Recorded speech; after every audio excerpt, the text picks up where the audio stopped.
الشیطان اللعین الرجیم لعنت اللہ علی الاعداء الاجمعین من الاولین والآخرین آمین یا رب العالمین۔ ان اللہ وملائکتہ یصلون علی النبی یا ایہا الذین آمنوا صلوا علیہ وسلموا تسلیما۔ اللہم صل علی محمد وآل محمد وعجل فرجهم۔ اللہم صل علی محمد وآل محمد وعجل فرجهم۔ اللہم صل علی محمد وآل محمد وعجل فرجهم۔ حسینی گروپ فرانس، خوجہ شیعہ اسنا عشری جماعت جنیوا، حسن بھائی کنانی اور دانیال مدو کی کاوشوں سے آج کا پروگرام ترتیب پایا ہے، اور خوش نصیبی کہ آغا طالب حسن خاکسار کے بعد انشاءاللہ مولانا شہنشاہ حسین نقوی صاحب جو ہے وہ خطاب فرمائیں گے۔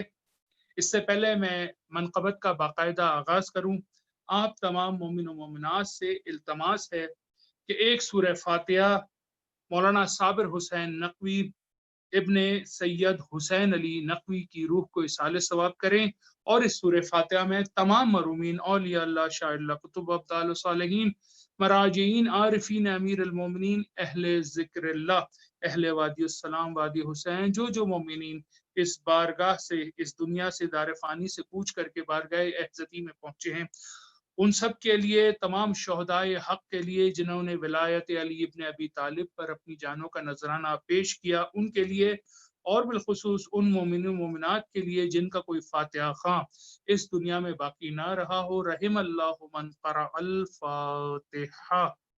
بسم اللہ الرحمن الرحیم۔ الحمد للہ رب العالمین، الرحمن الرحیم، مالک یوم الدین، ایاک نعبد و ایاک نستعین، اہدنا الصراط المستقیم، صراط الذین انعمت علیہم غیر المغضوب علیہم ولا الضالین۔ اللہم اغفر للمؤمنین والمؤمنات والمسلمین والمسلمات الاحیاء منهم والاموات، تابع اللہم بیننا وبینہم بالخیرات، انک مجیب الدعوات، انک علی کل شیء قدیر، بفضلک ورحمتک یا ارحم الراحمین۔ اللہم صل علی محمد وآل محمد وعجل فرجہ۔ قبضہ کر کے شیر نے دریا چھوڑ دیا، قبضہ کر کے شیر نے دریا چھوڑ دیا، پیاسے نے پانی کو تڑپتا چھوڑ دیا، پیاسے نے پانی کو تڑپتا چھوڑ دیا، قبضہ کر کے شیر نے دریا چھوڑ دیا، پیاسے نے پانی کو تڑپتا چھوڑ دیا، اس کو حیدر کا دروازہ مل نہ سکا، اس کو حیدر کا دروازہ مل نہ سکا، اس کو جنت کا دروازہ مل نہ سکا، اس کو جنت کا دروازہ مل نہ سکا، جس نے حیدر کا دروازہ چھوڑ دیا، پیاسے نے پانی کو تڑپتا چھوڑ دیا، جس نے حیدر کا دروازہ چھوڑ دیا، پیاسے نے پانی کو تڑپتا چھوڑ دیا، جس نے قلم کاغذ نہ دیا پیغمبر کو، جس نے قلم کاغذ نہ دیا پیغمبر کو، اس کی نسل نے لکھنا پڑھنا چھوڑ دیا، پیاسے نے پانی کو تڑپتا چھوڑ دیا، قبضہ کر کے شیر نے دریا چھوڑ دیا، پیاسے نے پانی کو تڑپتا چھوڑ دیا، رے نام علی پہ جس نے بگاڑا چہرے کو، نام علی پہ جس نے بگاڑا چہرے کو، ہم نے اس سے ملنا جلنا چھوڑ دیا، پیاسے نے پانی کو تڑپتا چھوڑ دیا، قبضہ کر کے شیر نے دریا چھوڑ دیا، پیاسے نے پانی کو تڑپتا چھوڑ دیا، بیڑی تھام کے نکلا جب بیمار امام، بیڑی تھام کے نکلا جب بیمار امام، بیعت کی دیوار نے رستہ چھوڑ دیا، پیاسے نے پانی کو تڑپتا چھوڑ دیا، بیعت کی دیوار نے رستہ چھوڑ دیا، پیاسے نے پانی کو تڑپتا چھوڑ دیا، قبضہ کر کے شیر نے دریا چھوڑ دیا، پیاسے نے پانی کو تڑپتا چھوڑ دیا، اس کو جنت کا دروازہ مل نہ سکا، اس کو جنت کا دروازہ مل نہ سکا، جس نے حیدر کا دروازہ چھوڑ دیا، پیاسے نے پانی کو تڑپتا چھوڑ دیا، قبضہ کر کے شیر نے دریا چھوڑ دیا، پیاسے نے پانی کو تڑپتا چھوڑ دیا، اس کا خط جنت کے پتے پر آتا ہے، اس کا خط جنت کے پتے پر آتا ہے، حر نے اب دوزخ کا علاقہ چھوڑ دیا، پیاسے نے پانی کو تڑپتا چھوڑ دیا، قبضہ کر کے شیر نے دریا چھوڑ دیا، پیاسے نے پانی کو تڑپتا چھوڑ دیا۔ اللہم صلی علی محمد وآل محمد وعجل فرجہم۔ ایک سورہ فاتحہ برائے نظر شہداء کربلا و سیران کوفہ و شام۔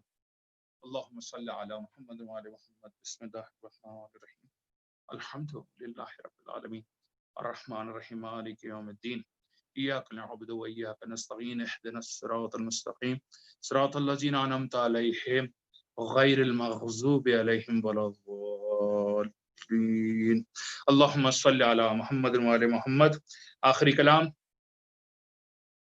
شہید استاد پروفیسر سبط جعفر زیدی ایڈوکیٹ کا کلام، اور ان کی خدمت میں اور تمام شہدائے حق، تمام شاعر نوحہ خان، مرثیہ خان کی خدمت میں ہدیہ پیش کر رہا ہوں۔ حال غم سنائیں گے جب امام آئیں گے،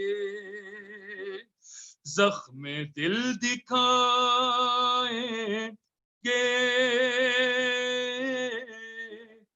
جب امام آئیں گے، بام و در سجائیں گے جب امام آئیں گے محفل جمائیں گے، جب امام آئیں گے جشن ہم منائیں گے، جب امام آئیں گے زخم ہے ابھی تازہ مکہ اور مدینہ کے، شام کوفہ کرب و بلا ہم بھلا نہیں سکتے، از سقیفۃ عیدم غیر سے نہیں پہنچے، جتنے دکھ اٹھائے ہیں ہم نے کلمہ گویوں سے، ایک کی چکائیں گے، ایک ایک چکائیں گے، جب امام آئیں گے حال غم سنائیں گے، جب امام آئیں گے شک ہے جن کو اللہ کے عدل اور عدالت پر، منصب نبوت پر، سیدہ کی عصمت پر، مرتضیٰ کی احمد سے متصل نیابت پر، شک ہے جن کو بارہ پر، بارویں کی غیبت پر، سب ہمار کھائیں گے، سب ہمار کھائیں گے، جب امام آئیں گے حال غم سنائیں گے، جب امام آئیں گے اللہ جل تو کہتے ہیں آ گئے تو کیا ہوگا، کیا ہے اپنی تیاری، پیش ہم کریں گے کیا سبت جعفر اپنا تو، کل یہی ہے سرمایہ ہم دونوں سوز سلام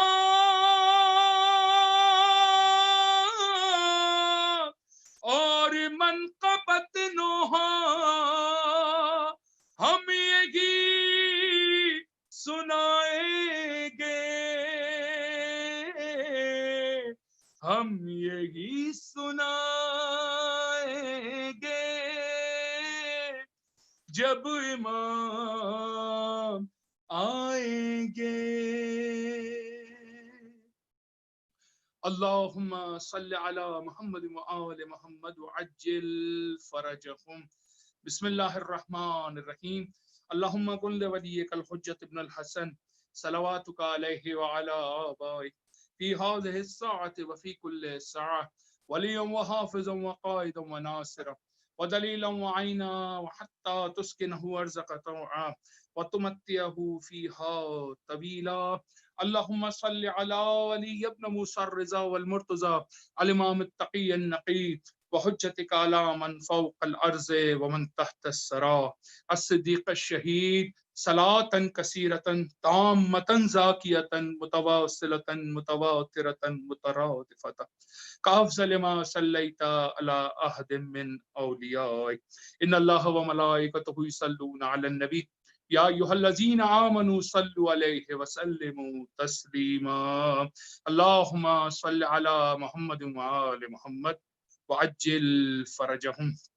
اور اب میں انتہائی احترام کے ساتھ ملتمس کرتا ہوں بین الاقوامی شہرت یافتہ عالم دین خداوند عالم ان کو سلامتی اور طول عمر عطا فرمائے.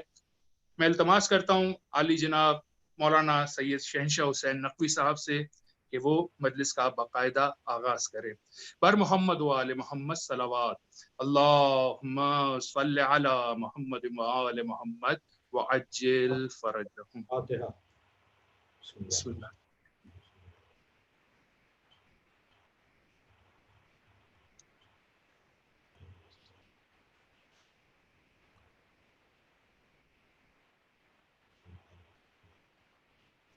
اعوذ باللہ من الشیطان الرجیم. بسم اللہ الرحمن الرحیم. وبہ نستعین وہو خیر ناصر ومعین. وصلی اللہ علی سیدنا مولانا بالقاسم محمد وآلہ الطیبین الطاہرین ولعنۃ اللہ علی اعدائہم اجمعین من یوم عذابتہم الی قیام یوم الدین. اما بعد قال الحکیم فی قرآن الکریم. بسم اللہ الرحمن الرحیم. یا ایہا الذین آمنوا اتقوا اللہ وکونوا مع الصادقین. سب سے پہلے میں اپنے احباب، اپنے میزبان محترم اور ہمارے فوجہ جماعت کی جانب سے جو سینٹر ہے جنیوا میں، اس کے تمام شرکاء، سامعین، ناظرین، حاضرین کی خدمت میں گزارش کروں گا کہ ایک سورہ فاتحہ نظر کریں ان شہداء کے نام کے جو 1925 میں جنت البقیع کے انہدام کے موقع پر، جنت المعلیٰ کے انہدام کے موقع پر، اور پھر چڑھائی کی گئی کربلا معلیٰ پر، اور 6000 سے زیادہ زائرین سید الشہداء شہید ہوئے. ان کے درجات کی بلندی کے لیے رحم اللہ من قرأ الفاتحہ. بسم اللہ الرحمن الرحیم. الحمد للہ رب العالمین الرحمن الرحیم مالک یوم الدین ایاک نعبد و ایاک نستعین اهدنا الصراط المستقیم غیر المغضوب علیہم ولا الضالین صلی علی محمد و آل محمد. پروردگار عالم کا احسان عظیم ہے کہ اس نے ہمیں جس دروازے پر بٹھایا ہے، جس لوگ خاندان سے جس کا ہمارا جن سے تعلق اللہ نے کیا ہے، اس خاندان سے بہتر، اس قبیلے سے بہتر، اس انجمن انوار سے بہتر کوئی گھرانہ نہیں ہے. اللہ نے ہم پہ کرم کیا ہے کہ ہم جہاں بیٹھے ہیں اس سے اچھی جگہ نہیں ہے. ہم ایسے دروازے پر بیٹھے ہیں کہ جو کمال، محاسن، خوبیوں، رفعتوں، بلندیوں، عظمتوں کا ایک مجموعہ ہے. تمام تر کمالات پروردگار عالم نے جس گھرانے کے نام کیے ہیں وہ یہی گھرانہ ہے. انسان فطری طور پر کمال طلب ہے، کمال جو ہے. انسان فطرتاً کمال کو طلب کرتا ہے. اس کے مزاج میں، اس کی فطرت میں کمال طلبی پائی جاتی ہے. کسی کے نزدیک کمال اگر علم ہے تو وہ اہل علم سے دوستی کرتا ہے. کسی کے نزدیک کمال اگر شجاعت ہے تو وہ بہادروں سے دوستی کرتا ہے. کسی کے نزدیک کمال اگر سخاوت ہے تو وہ اہل علم سے دوستی کرتا ہے. کسی کے نزدیک کمال اگر شہرت ہے تو وہ مشاہیر سے دوستی کرتا ہے. کسی کے نزدیک کمال اگر کرسی اور منصب ہے تو وہ صاحبان منصب سے دوستی کرتا ہے. اللہ نہیں چاہتا تھا کہ لوگ در در کی ٹھوکریں کھائیں. اللہ نے ایک ہی گھر میں سارے کمالات رکھ دیے. علم بھی یہاں کمال پر ہے، شجاعت بھی یہاں کمال پر ہے، سخاوت بھی یہاں کمال پر ہے، شہرت بھی یہاں کمال پر ہے، اور منصب بھی یہاں کمال پر ہے. اللہ نے سارے منصب، سارے الہی اور آسمانی منصب بنا میں اہل بیت قرار دیے.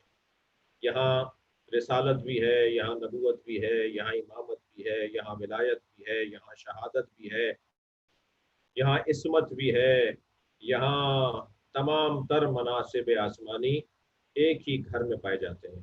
اللہ عالم ہے سو یجعل رسالت، اللہ جانتا ہے کہ اپنی رسالت کو، اپنی ذمہ داریوں کو کس خاندان میں قرار دے۔ یہ وہ آیہ کریمہ ہے کہ جسے اکثر ان لوگوں نے بھی تلاوت کیا کہ جو لوگ اہل بیت کے دشمن اور مخالف رہے، مگر جب اہل بیت سے کمال دیکھا، اہل بیت سے ان کا اخلاق دیکھا، اہل بیت سے جب ان کی سخاوت اور شجاعت دیکھی اور مردانگی اور جمع مردی دیکھی، اور اہل بیت سے جب انہوں نے کمال دیکھا، تو بے ساختہ اس آیت کی لوگ تلاوت کرتے تھے کہ اللہ ہی بہتر جانتا ہے کہ کس گھر میں اپنے رسالت کو اور اپنی ذمہ داریوں کو قرار دے۔ اس گھر کے کمالات میں، اس خانوادے کے کمالات میں ایک بڑا کمال جس کو کمالوں پر کمال اور عظمتوں کا بہترین عنوان قرار دیا جائے، وہ علم ہے۔ علم، یہ گھرانہ افضل ہے ہی اس بنیاد پر کہ یہ گھرانہ علم میں دوسروں سے افضل اور اعلیٰ ہے۔ کیوں ہم حضرت آدم کو فرشتوں پر افضل مانتے ہیں؟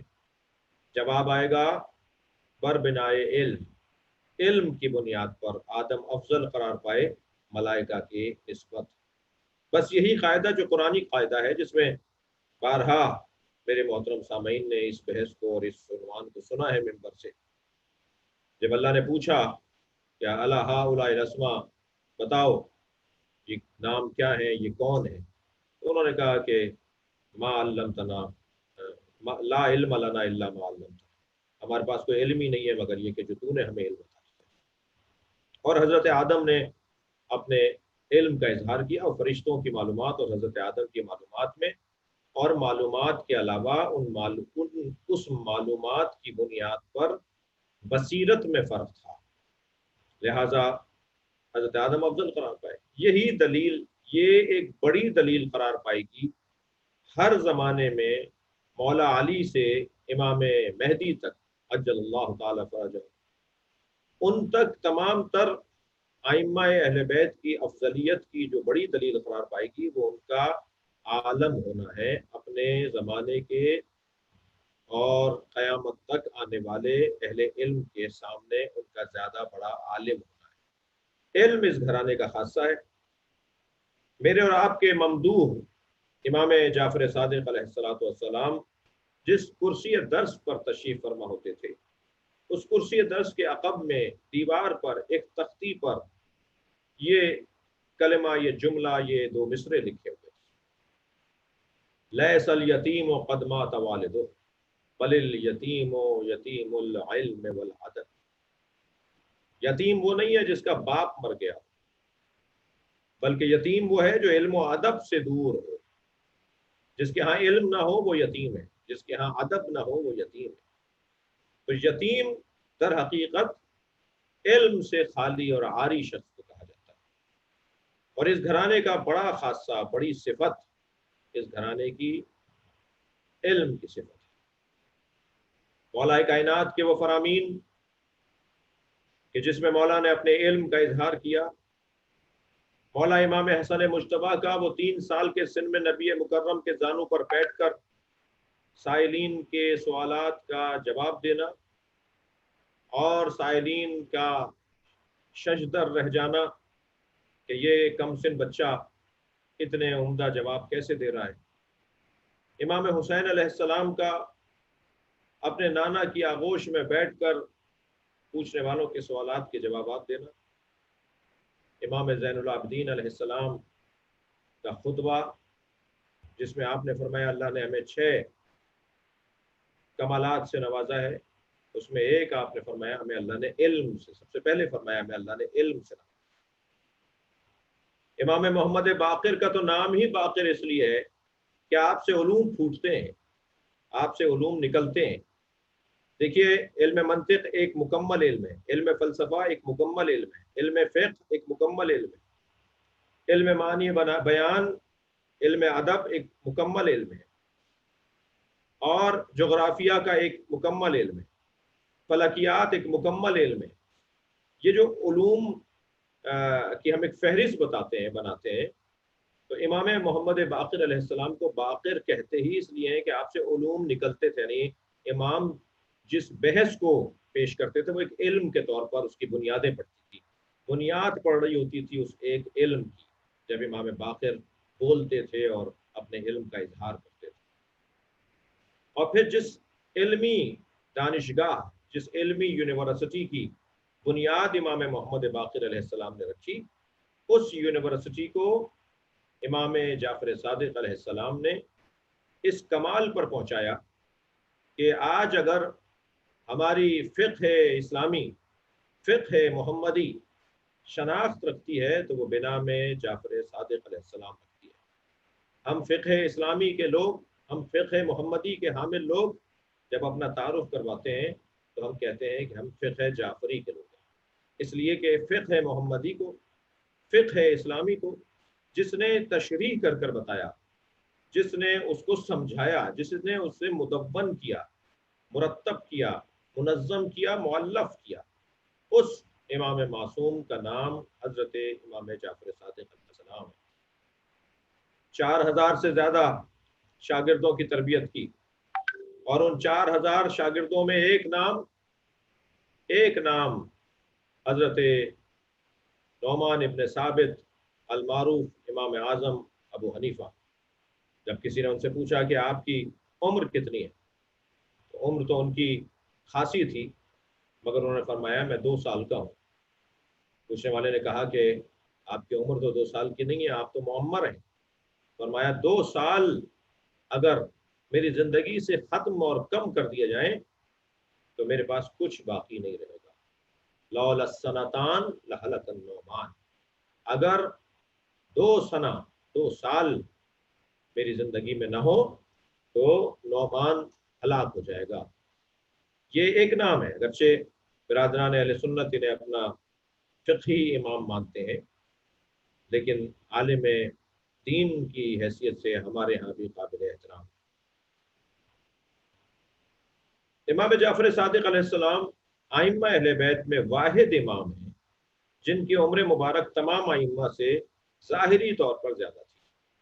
یوں تو مولا علی آج بھی زندہ ہیں، امام حسن، امام حسین کی ہم عقیدہ حیات کے قائل ہیں، ائمہ اہل بیت کی ہم عقیدہ حیات کے قائل ہیں، لیکن تقاضۂ بشری کے تحت مولا علی 40 ہجری میں مسجد کوفہ میں حالت سجدہ میں زخمی ہو کر شہید ہوئے. امام حسن علیہ السلام کو ان کی زوجہ جوزہ بنت اشد نے زہر دیا. آپ کا مزار اقدس جنت البقیع کے اندر. امام حسین کو کربلا میں یزیدی لشکر نے شہید کیا، آپ کا مزار کربلا میں ہے. اور اسی طرح تمام ائمہ کے مزارات نشان قبر موجود ہیں. ان کی ہم شہادت کے بھی قائل ہیں اور ہم ان کی حیات کے بھی قائل ہیں. یہ ایک تفصیلی اور مستقل گفتگو ہے کہ حیات کا کیا مطلب ہے اور پھر شہادت کا کیا مطلب ہے. لیکن ظاہری طور پر ائمہ اہل بیت نے تقاضۂ بشری کے تحت ائمہ اہل بیت نے جو زندگیاں گزاری، مثلا امام حسین علیہ السلام کربلا میں 54 سال کے ہیں، مثلا مولا علی 63 سال، مولا نبی مکرم 63 سال. ائمہ اہل بیت میں کم سن ترین امام بھی امام محمد تقی علیہ السلام، لیکن جنہوں نے سب سے زیادہ عمر پائی وہ امام جعفر صادق علیہ السلام ہے. آپ نے 65 سال کی ظاہری حیات پائی، اور اس 65 سال میں امام نے جو علوم کے دریا بہائے ہیں، معارف اور عرفان کے جو دریا بہائے ہیں، وہ ایک تاریخ کا بڑا حسین باب ہے. امام کے اولادوں میں 7 بیٹے اور 3 بیٹیاں، جن میں ایک بیٹی کا نام فاطمہ، ایک کا نام آصفہ اور ایک کا نام عالیہ. اور امام کی بیٹیوں میں جو فاطمہ نامی بیٹی ہیں ان کے لیے تو فرماتے ہیں کہ میں فاطماؤں کی اولاد ہوں، اور شاید ہر امام معصوم کے گھر میں ایک فاطمہ ضرور ہوتی تھی. امام جعفر صادق علیہ السلام کی خدمت میں ابو حمزہ صومالی کی ایک روایت سناؤں گا جو آئے اور حضرت کی خدمت میں اور آپ سے گفتگو کی. حضرت ابو حنیفہ کی ایک روایت سناؤں گا. حضرت ابو حنیفہ کے بارے میں جب امام کو معلوم ہوا کہ ابو حنیفہ نے ثم لتسألن یومئذ عن النعیم سورہ تکاثر کی آیت، اس آیت کی تفسیر میں لکھا ہے، بولا ہے، کہا ہے کہ قیامت میں اللہ اپنی نعمتوں کا سوال کرے گا. جو اس نے نعمتیں دی ہیں ان کے بارے میں پوچھے گا، اس کا حساب لے گا. امام نے فرمایا تم نے اس آیہ کریمہ کی یہ تفسیر کی ہے کہ لا ریب اللہ نے یہاں نعمتوں کے حساب کی بات کی ہے. حضرت نے فرمایا کہ دوسری آیت کی تفسیر کیا کرو گے جس میں اللہ نے ارشاد فرمایا ان تعدوا نعمت اللہ لا تحصوها، اگر اللہ کی نعمتوں کو شمار بھی کرنا چاہو گے تو شمار نہیں کر سکتے. تو جب انسان شمار نہیں کر سکتا، گن نہیں سکتا، تو حساب کیسے دے؟ خاموش ہو گئے. فرمایا یا حضرت آپ فرمائیں کہ اس کی تفسیر کیا ہے. فرمایا یہاں نعیم سے مراد ہم اہل بیت کی محبت ہے. ہم اہل بیت کے بارے میں پوچھا جائے گا کہ اہل بیت کو کیا مانتے تھے، کیسا مانتے تھے، کتنا مانتے تھے، اہل بیت کے باب میں تم کیسے تھے. ہم اہل بیت کی ان حبنا اہل بیت، ہم اہل بیت کی محبت کے بارے میں سوال ہوگا، اور وہ نعیم، وہ نعمت عظما ہماری ولایت ہے. حضرت ابو حمزہ صومالی مولا امام جعفر صادق علیہ السلام کی خدمت میں آئے، اور یہ ان حضرات میں اور ان اصحاب اجماع میں سے ایک ہیں کہ جنہوں نے امام زین العابدین، امام محمد باقر، امام جعفر صادق کی زندگیوں کو درک کیا ہے. تصور کریں کچھ دیر کے لیے کہ اگر ہم 1 گھنٹے کسی مرجع تقلید کے پاس بیٹھ کر آ جائیں تو ساری زندگی کے لیے وہ ہمارا ایک ذخیرہ علمی، ذخیرہ عرفانی ہوا کرتا ہے. ایک عرفانی ذخیرہ ہوتا ہے، ایک علمی ذخیرہ ہوتا ہے. ہم اپنے لیے اعزاز سمجھتے ہیں، افتخار ہے ہمارے لیے کہ ہم 1 گھنٹہ مثلا مرجع تقلید کی خدمت میں تھے. تصور کریں کہ کوئی 3 اماموں کی خدمت میں رہا ہو، اور اس نے لہذا ایسے اصحاب ائمہ، اصحاب مصطفیٰ صلی اللہ علیہ وآلہ وسلم، نبی مکرم کے اصحاب، مولا علی کے اصحاب، ائمہ اہل بیت کے اصحاب کا بڑا مقام. لہذا حضرت ابو حمزہ صومالی، جن سے دعائے ابو حمزہ صومالی ماہ مبارک رمضان میں آپ تلاوت کرتے ہیں، وہ کہتے ہیں میں حضرت کی خدمت میں حاضر ہوا اور حضرت سے میں نے سوال کیا کہ مولا اللہ اکبر کا کیا مطلب ہے؟ یہ جو نعرہ ہے، یہ جو ایک اعلان ہے، یہ جو تکبیر کا ایک جملہ ہے، ایک کلمہ ہے اللہ اکبر، شاید ہی یہ کہا جائے کہ کوئی مسلمان ہوگا جیسے دن میں نہ بولتا ہو. نہیں، 5 دفعہ جب ہم نماز پڑھتے ہیں، 5 نمازیں جب ہم پر فرض ہیں، تو ہر نماز میں کئی مرتبہ ہم اللہ اکبر کہتے ہیں. تکبیرۃ الاحرام کے علاوہ مستحبی تکبیرات. اللہ اکبر. پوچھا مولا اللہ اکبر کا کیا مطلب ہے؟ امام نے فرمایا تمہارے ذہن میں اور لوگوں کے ذہنوں میں کیا ہے؟ وہ کیا کہتے ہیں؟ تو لوگ کہتے ہیں کہ اللہ سب سے بڑا ہے. اللہ اکبر، اللہ سب سے بڑا. امام نے فرمایا اللہ منزہ ہے اس ترجمے سے، اس تفسیر سے اور اس مطلب سے. اللہ اکبر، اللہ سب سے بڑا ہے، یہ جملہ آئندہ نہ کہو، یہ ترجمہ، یہ تفسیر نہ کرو. اس لیے کہ اللہ اکبر، اللہ سب سے بڑا ہے، اس کا مطلب ہے کہ اور بھی بڑے ہیں، ان سے بڑا اللہ ہے. تو اللہ کے ساتھ کسی کو بڑا ماننا، مولا فرماتے ہیں یہ غلط ہے.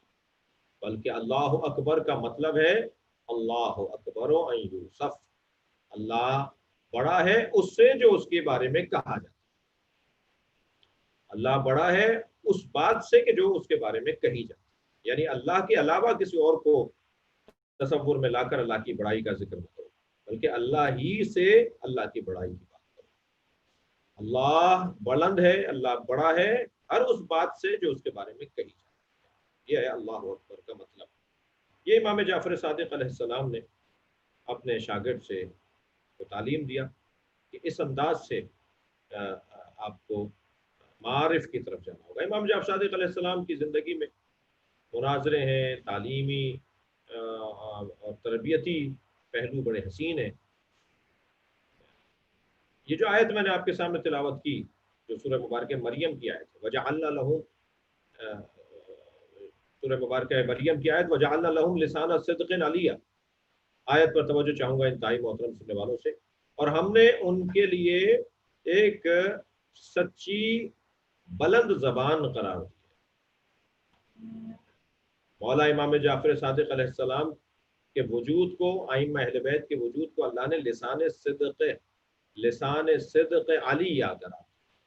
لسان صدق علی، ایک ایسی زبان جو سچی بھی ہے، جو علی بھی ہے، جو بلند بھی ہے، جو کبھی جھکے گی نہیں، کبھی دبے گی نہیں. پہلے تو اس گھرانے کو اللہ نے لسان کہا ہے. لسان زبان. ہم محاورتاً کہتے ہیں کہ فلاں نے کیوں یہ بات نہیں کی، تو جواب آتا ہے کہ جی اس کے منہ میں زبان ہی نہیں ہے. یا ہم اپنے کسی عزیز کو ٹوکتے ہوئے کہتے ہیں تمہارے منہ میں زبان نہیں ہے، بولتے کیوں نہیں ہو. تو زبان یعنی بیان، یعنی اپنے مدعا کو پیش کرنا. اور بہت سے لوگوں کے پاس زبان ہے مگر بیان نہیں ہے، تو وہ زبان نہیں ہے. بہت سارے لوگ زبان رکھتے ہیں مگر ان کی بات سمجھ میں نہیں آتی، سمجھا نہیں پاتے. تو زبان کا مطلب بیان ہے. اللہ نے اس گھرانے کو بیان عطا کیا. قرآن مجید بیان ہے، قرآن مجید مبین ہے. ائمہ اہل بیت مولا علی امام مبین ہے، یعنی بیان کرنے والے لوگ. پورا وجود ان کا بیان ہے. یہ خاموش بھی رہیں تو بیان دے رہے ہوتے ہیں، یہ سو بھی رہے ہوں تو ان کا بیان ہوتا ہے. امام حسین کربلا میں اپنے لہد مبارک میں ذریعہ اقدس کے اندر سو رہے ہیں نا، مگر پورا مزار بیان دے رہا ہے، پوری قبر بول رہی ہے. یہ خاموش رہیں تو بول رہے ہوتے ہیں، ان کا پورا وجود بیان ہوتا ہے. لہذا لسان صدق، ایک ایسی سچی زبان جو کہہ دے تو وہی ہو، اس سے ہٹ کر نہ ہو. امام جعفر صادق لسان صدق، سچی زبان، ایک سچی زبان.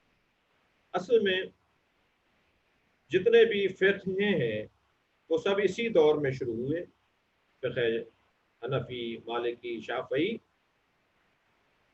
تو ہوتا یہ تھا کہ کہا جاتا تھا قال فلان، فلاں نظریے پہ قال فلان، اس نظریے پہ قال فلان، قال فلان، فلاں عالم نے، فلاں استاد نے، فلاں مؤلف نے، فلاں مدرس نے، فلاں امام مکتب نے یہ کہا ہے. اور اسی کے درمیان پھر سب کو انتظار ہوتا تھا کہ ایک اور آواز آئے گی، قال صادق، سچے نے کیا کہا. ایک سبب جو لقب کا حضرت کے صادق ہونے کا سبب ہے، وہ اقوال کے درمیان زیادہ مضبوط بات ہونا، زیادہ روشن بات ہونا. یہ ہم نہیں کہہ رہے کہ جو دوسرے کہہ رہے ہوتے تھے وہ جھوٹ کہہ رہے ہوتے تھے، نہیں. زیادہ مضبوط بات، ہم کہتے ہیں نا یہ بات سچی ہے، تو اس کا مطلب یہ نہیں کہ دوسری باتیں جھوٹی ہیں. بعض اوقات دوسری باتیں جھوٹی نہیں ہوتی ہیں، مگر اس سے زیادہ اچھی بات جو ہوتی ہے کہتے ہیں یہ بات سچی ہے. تو امام جعفر صادق علیہ السلام کے بارے میں جب کہا جاتا تھا قال صادق، سچے نے یہ کہا ہے، یعنی یہ بات سچی ہے، یہ بات سچ ہے. یہ کس نے کہا ہے؟ قال جعفر ابن محمد الصادق، جعفر ابن محمد صادق نے یہ کہا ہے. تو امام کا لقب آپ کے اقوال کی بنیاد پر، آپ کے نظریات کی صداقت کی بنیاد پر آپ کا لقب صادق قرار پایا. اور پھر باب مصیبت بھی اس ہستی کی بہت عجیب ہے اور بہت ہی کربناک ہے. آپ دیکھیے جتنی فضیلت زیادہ ہوتی ہے اتنی مصیبت بھی زیادہ. فضائل کا مصائب کے ساتھ بڑا گہرا تعلق ہے، مصیبتوں کا فضیلتوں کے ساتھ بڑا گہرا تعلق. جب فضیلتیں زیادہ ہیں تو مصیبتیں بھی زیادہ ہیں. اور مصیبتوں میں اس امام معصوم اور ان کے ہمراہ تین اور ائمہ اہل بیت اور پھر ان کی جدہ حضرت زہرا، ان کی مصیبتیں تو دوہری ہیں. زندگی میں انہیں زہر دے کے مارا گیا، تلوار کے ذریعے سے شہید کیے گئے یہ لوگ، دروازہ گرا کر زخمی کر کے مارا گیا، اور پھر شہادت کے بعد ان کی قبروں کو گرا کر ان کے ادب کا قتل ہوا، ان کے احترام کا قتل ہوا. ان کے مزار کا قتل نہیں تھا، ان کے احترام کا قتل، یعنی احترام ختم ہو گیا، گرانے والوں نے بے احترامی کی.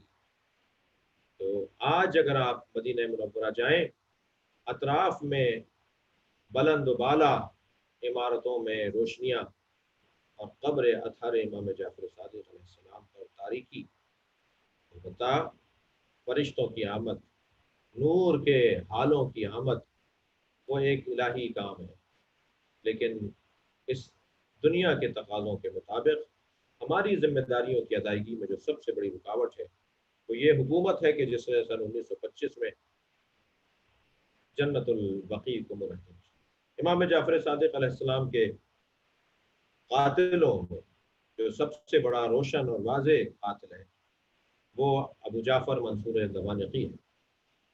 ابو جعفر منصور دوانقی نے امام کو شہید کیا، مگر شہادت سے پہلے کئی مرتبہ امام کے گھر پر حملہ ہوا، حضرت کی بے ادبی کی گئی۔ ان حملوں میں سے ایک روایت میں آپ کو سنانا چاہتا ہوں اور شاید اسی پر اپنی بات کو مکمل کروں گا۔ روایت کہتی ہے کہ ان المنصور امر ان یحرق دار الامام الصادق، منصور نے حکم دیا کہ امام جعفر صادق کے گھر کو آگ لگا۔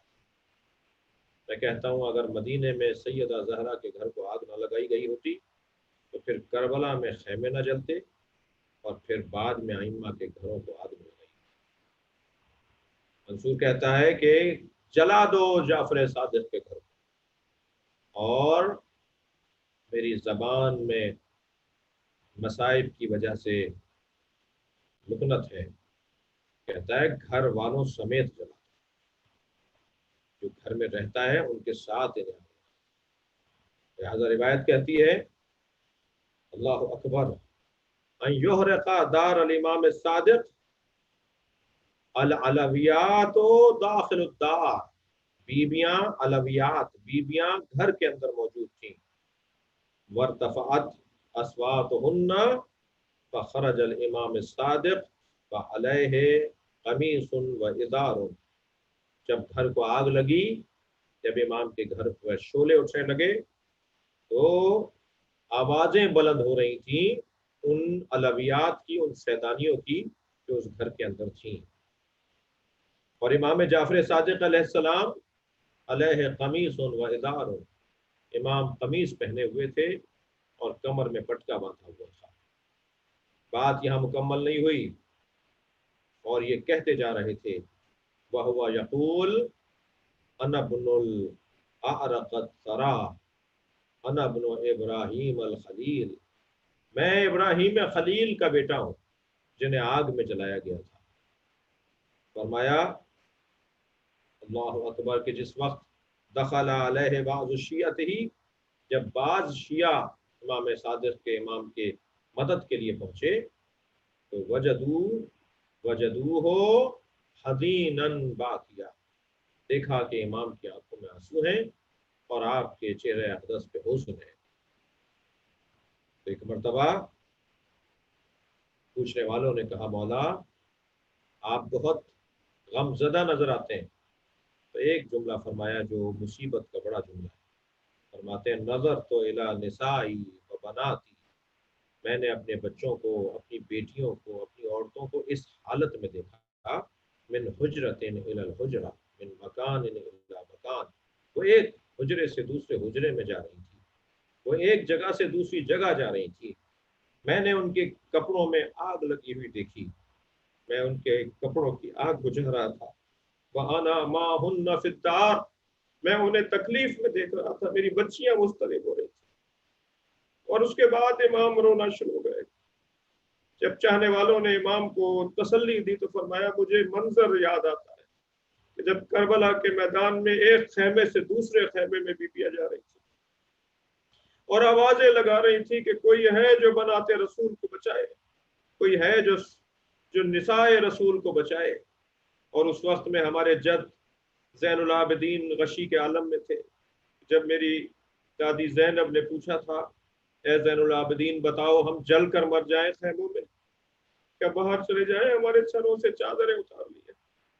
وہ منظر بڑا شدید تھا، اس منظر کو میں نے اپنی آنکھوں سے دیکھا کہ جب میری بیٹیاں، میرے گھر کی بیویاں ایک حجرے سے دوسرے حجرے میں جا رہی تھی، ان کے کپڑوں میں آگ لگ رہی تھی، میری فاطمہ کا امام صادق کے ایک بیٹی کا نام فاطمہ، میری فاطمہ کے دامن میں آگ لگی، میں اپنی بچی کا دامن آگ سے بجھاتا رہا، میری بچیاں میری بیویاں تکلیف میں تھیں، میں کربلا کو یاد کر کر کے رو رہا۔